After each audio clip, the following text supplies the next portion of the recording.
31장. 야곱은 라반의 아들들이 뒤에서 쑥덕거리는 소리를 들었다. 야곱이 우리 아버지 재산을 이용해서 자기 입속만 차리는데 우리 아버지는 손해만 보고 있다. 동시에 야곱은 라반의 태도가 달라졌다는 것도 알게 되었다. 자신을 대하는 태도가 전과 같지 않았던 것이다. 그때 하나님께서 야곱에게 말씀하셨다. 너가 태어난 고향으로 돌아가거라. 내가 너와 함께 가겠다. 야곱은 라헬과 레아에게 기별하여 그의 가축대가 있는 들에서 만나자고 했다. 야곱이 말했다. 내가 보니 그대들의 아버지가 나를 대하는 태도가 달라졌소. 나를 예전처럼 대해 주시지 않소. 그러나 내 아버지 하나님께서는 변함이 없으셔서 지금도 나와 함께 하고 계시오. 내가 그대들의 아버지를 위해 얼마나 열심히 일했는지는 그대들이 잘 알 것이오. 그런데도 그대들의 아버지는 몇 번이나 되풀이하여 나를 속이고 내 품상도 번번이 바꿔 셈했소. 그러나 하나님께서 그대들의 아버지가 내게 해를 입히지 못하게 하셨소. 그대들의 아버지가 얼룩진 것이 자네의 품삯이 될 것이네 하고 말하면 온 가축이 얼룩진 양과 새끼 양을 낳았고 그대들의 아버지가 이제부터 줄무늬 있는 것이 자네의 품삯이 될 것이네 하고 말하면 온 가축이 줄무늬 있는 새끼를 낳았소. 하나님께서는 몇 번이고 그대들 아버지의 가축을 이용해서 내게 갚아주셨소. 일찍이 가축들이 짝짓기를 하던 때에 나는 꿈에 줄무늬가 있고 얼룩지고 점이 있는 수점소들이 암염소들에 올라타는 것을 보았소. 그 꿈에서 하나님의 천사가 야곱아 하고 나를 불렀소. 나는 예 하고 대답했소. 그 천사가 이렇게 말했소. 잘 보아라. 가축들 가운데 짝짓기를 하고 있는 염소들은 다 줄무늬가 있고 얼룩지고 점이 있는 것뿐임을 알아두어라. 라반이 이제까지 내게 어떻게 했는지 내가 다 안다. 나는 베델의 하나님이다. 내가 거기서 한 기둥을 거룩하게 구별해 세우고 내게 서원했다. 이제 너는 이것을 떠나 너가 태어난 고향으로 돌아가거라. 라헬과 레아가 말했다. 우리 아버지가 언제 우리를 제대로 대해준 적이 있나요? 아버지는 우리를 이방인보다도 못하게 대했잖아요. 아버지가 바란 것은 온통 돈밖에 없었습니다. 그것도 우리를 팔아서 번 것인데도 아버지가 다 써버리고 말았습니다. 하나님께서 우리 아버지에게서 거두어 우리에게 돌려주신 재산은 당연히 우리와 우리 자녀들 몫입니다. 그러니 망설이지 마세요. 하나님께서 당신에게 일러주신 대로 하세요. 야곱은 그렇게 했다. 그는 자녀와 아내들을 낙타에 태우고 모든 가축과 밭담 아람에서 얻은 것을 전부 가지고서 가나안 땅에 있는 자기 아버지 이삭의 집으로 떠났다. 마침 라반은 양털을 깎으러 가고 없었다. 라헬이 그 틈을 타서 아버지 집의 수어 신상을 훔쳐냈다. 야곱이 자신의 계획을 비밀로 했기 때문에 아람 사람 라반은 사태가 어떻게 돌아가는지 전혀 몰랐다. 야곱은 자신의 전 재산을 가지고 떠났다. 이내 유프라테스 강을 건너 길르앗 산지를 향해 나아갔다. 라반은 사흘이 지나서야 야곱이 도망쳤다는 소식을 들었다. 라반은 친척들을 불러 모아 야곱을 추격했다. 그들은 7일이 지나서야 길르앗 산지에서 그를 따라잡았다. 그날 꿈에 하나님께서 아람 사람 라반에게 나타나셔서 말씀하셨다. 좋은 일이든 나쁜 일이든 야곱에게 함부로 하지 마라. 라반이 이르러 보니 야곱이 길르앗 산지에 장막을 쳐 놓았다. 라반도 그곳에 장막을 쳤다. 라반이 말했다.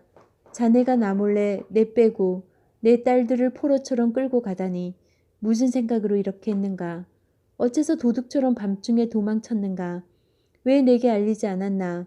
내가 알았더라면 음악과 소고와 피리를 동원해서 성대한 환송식을 열어 자네를 떠나보냈을 것이네. 하지만 자네는 내가 내 딸들과 손자 손녀들에게 입맞출 기회조차 주지 않았네. 그렇게 한 것은 어리석은 짓이네. 나는 마음만 먹으면 당장 자네를 해칠 수 있지만 자네 아버지 하나님께서 간밤에 내게 나타나셔서 말씀하셨네. 좋은 일이든 나쁜 일이든 야곱에게 함부로 하지 말라고 말일세. 고향이 그리워서 떠난 것은 이해가 되네. 하지만 내 집의 수호 신상은 왜 훔쳐갔는가? 야곱이 라반에게 대답했다. 저는 장인어른이 제게서 장인어른의 딸들을 강제로 빼앗아 갈까봐 두려웠습니다. 그러나 장인어른의 수호 신상에 관해서는 여기 있는 누구에게서 그것이 나오든 그 사람은 살아남지 못할 것입니다.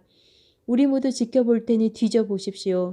장인어른께 속한 것이 조금이라도 나오거든 그것을 가져가십시오. 야곱은 라헬이 수호 신상을 훔쳤다는 사실을 모르고 있었다. 라반은 야곱의 장막과 레아의 장막과 두 여종의 장막을 샅샅이 뒤졌지만 아무것도 찾아내지 못했다. 그는 레아의 장막에서 나와 라헬의 장막으로 갔다. 그러나 라헬은 그 수호 신상을 가져다 낙타 안장 속에 넣고는 그 위에 앉아 있었다. 라반이 장막을 뒤지고 샅샅이 수색했으나 아무것도 찾아내지 못했다. 라헬이 자기 아버지에게 말했다. 아버지, 제가 월경 중이라 아버지 앞에서 일어설 수 없으니 저를 무례하다 여기지 말아 주십시오. 라반은 그곳을 샅샅이 뒤져보았으나 수호 신상을 찾아내지 못했다. 이제는 야곱이 화를 내며 라반에게 따졌다. 제가 무슨 죄를 짓고 무슨 잘못을 저질렀기에 저를 이렇게 괴롭히십니까?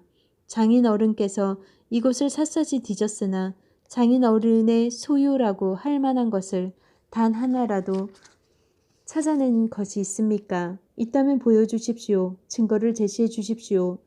장인어른과 저 사이에 누가 옳고 그른지 우리 가족과 장인어른의 가족이 배심원이 되어 가려줄 것입니다. 제가 장인어른을 위해 20년 동안 일하면서 암양과 암염소가 유산한 적이 한 번도 없었습니다.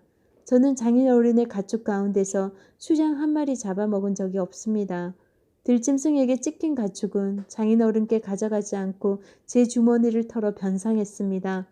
사실 장인어른은 제 잘못인지 아닌지 가리지도 않고 제게 물어내게 하셨습니다. 저는 찌는 듯한 더위나 살을 내는 듯한 추위에도 밖에서 일했고 잠을 못 자고 밤을 새운 적도 여러 번 있었습니다. 지난 20년 동안 저는 장인어른의 두 딸을 얻기 위해 14년을 종처럼 일했고 장인어른의 가축을 얻기 위해 6년을 더 일했습니다. 그런데도 장인어른은 제 품삯을 10번이나 받고 셈했습니다. 제 아버지 하나님, 아브라함의 하나님 이삭의 두려우신 하나님께서 저와 함께 계시지 않았다면 장인어른은 저를 빈손으로 떠나보냈을 것입니다. 그러나 하나님께서는 제가 공경에 처한 것과 제가 얼마나 열심히 일했는지를 아시고 지난밤에 판결을 내려주신 것입니다. 라반이 자신을 변호했다. 딸들도 내 딸들이고 아이들도 내 아들이고 가축도 내 가축일세. 자네 눈에 보이는 모든 것이 내 것일세. 그러나 내가 내 딸들이나 그 애들이 낳은 자식들을 어찌하겠는가. 그러니 자네와 나 사이의 계약을 맺어 해결하세. 하나님께서 우리 사이에 증인이 되어 주실 것이네. 야곱이 돌 하나를 가져다가 기둥처럼 똑바로 세웠다. 야곱이 가족을 불러 모아 돌들을 가져오시오 하고 말했다. 그들은 돌들을 주워 모아 쌓아 올리고 그 돌무더기 곁에 음식을 먹었다. 라반은 그 돌무더기를 아람말로 여갈 사하두다 증거의 기념비라고 했고 야곱은 히브리 말로 길르엣 증거의 기념비라고 했다. 라반이 말했다. 이제부터 이 돌무더기가 기념비가 자네와 나 사이의 증거가 될 것이네. 이 돌무더기를 갈르엣 곧 증거의 기념비라 부르는 것이 이 때문이다. 이 돌무더기를 미스바라고도 하는데 이는 라반이 이렇게 말했기 때문이다. 우리가 서로 보지 못할 때에도 하나님께서 자네와 나 사이에서 지켜보신다네. 자네가 내 딸들을 박대하거나 다른 아내들을 맞아들이면 주위에 자네를 보는 사람이 아무도 없다 하더라도 하나님께서 자네를 보시고 우리 사이에 증인이 되어 주실 것이네. 라반이 계속해서 야곱에게 말했다. 이 돌무더기 기념비와 내가 세운 이 돌기둥을 증거일세. 내가 이 선을 넘어가 자네를 해치지 않고 자네도 이 선을 넘어와 나를 해치지 않겠다는 증거 말일세. 아브라함의 하나님, 나홀의 하나님께서 우리 사이의 일들을 올바르게 해주실 것이네. 야곱도 두려우신 분, 곧 자기 아버지 이삭의 하나님께 맹세하며 약속했다. 야곱은 산에서 제사를 드리고 예배한 뒤에 친척들을 모두 식사에 청했다. 그들은 음식을 먹고 그날 밤 그 산에서 묵었다. 라반은 이튿날 아침 일찍 일어나 손자 손녀와 딸들에게 입맞추고 그들을 축복한 다음 집을 향해 출발했다. 32장 야곱도 자기 길을 갔다. 하나님의 천사들이 그를 만났다. 야곱이 그들을 보고 하나님의 진이다 하고 말했다. 그러고는 그곳의 이름을 마하나임이라고 했다. 그런 다음 야곱은 에돔의 세일 땅에 사는 자기 형 에서의 심부름꾼들을 먼저 보냈다. 그는 그들에게 지시했다. 나의 주인 에서께 이렇게 전하여라. 당신의 종 야곱이 말씀드립니다. 저는 라반의 집에 머물며 지금까지 떠나지 못하고 있었습니다. 그동안 저는 소와 나귀와 양떼를 얻게 되었고 남녀 종들도 거느리게 되었습니다. 주인님, 주인님의 허락을 바라며 제가 이 모든 소식을 전합니다. 심부름꾼들이 야곱에게 돌아와 말했다. 주인님의 형님이신 에서께 주인님의 소식을 전했습니다. 그분은 주인님을 맞이하러 부하 400명을 거느리고 오시는 중입니다. 야곱은 몹시 두렵고 겁이 났다. 당황한 그는 일행과 양과 소와 낙타를 떼를 두 진으로 나누고 나서 생각했다. 에서 형님이 한쪽 진을 치면 다른 쪽 진을 달아날 기회가 있을 거야. 야곱이 기도했다. 나의 조상 아브라함의 하나님, 나의 아버지 이삭의 하나님, 제게 내 부모의 고향으로 돌아가거라. 그러면 내가 너를 선대하겠다고 말씀하신 하나님.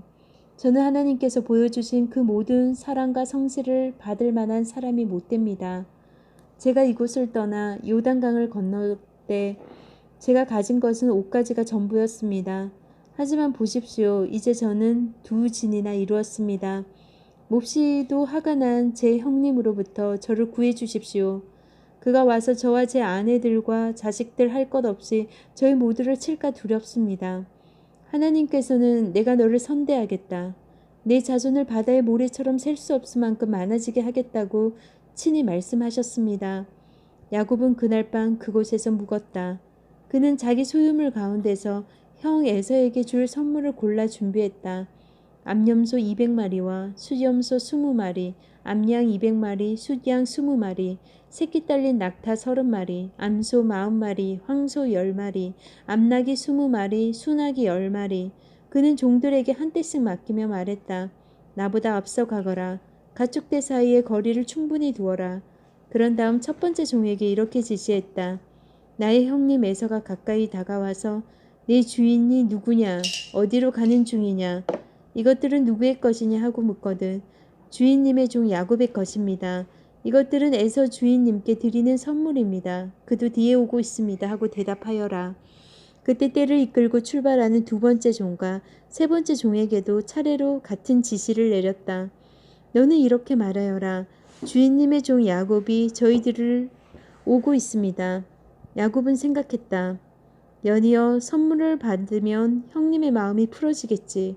그런 다음에 내 얼굴을 보면 형님이 나를 기쁘게 맞아줄지도 몰라. 야곱은 선물을 앞세워 보내고 그날 밤을 진에서 머물렀다. 그러나 야곱은 밤중에 일어나 두 아내와 두 여정과 11명의 자녀들을 데리고 야복강을 건넜다. 그는 그들을 강 너머로 안전하게 건너보내고 자신의 모든 소유물도 건너보냈다. 야곱이 홀로 뒤에 남았는데 어떤 사람이 그를 붙잡고 동이 틀 때까지 씨름했다. 그 사람은 야곱을 이길 수 없음을 알고는 일부러 야곱의 엉덩이 뼈를 쳐서 탈골시켰다. 그 사람이 말했다. 동이 트려고 하니 나를 놓아다오. 야곱이 말했다. 저를 축복해 주시지 않으면 놓아주지 않겠습니다. 그 사람이 말했다. 내 이름이 무엇이냐? 야곱이 대답했다. 야곱입니다. 그 사람이 말했다. 아니다. 이제 내 이름은 더 이상 야곱이 아니다.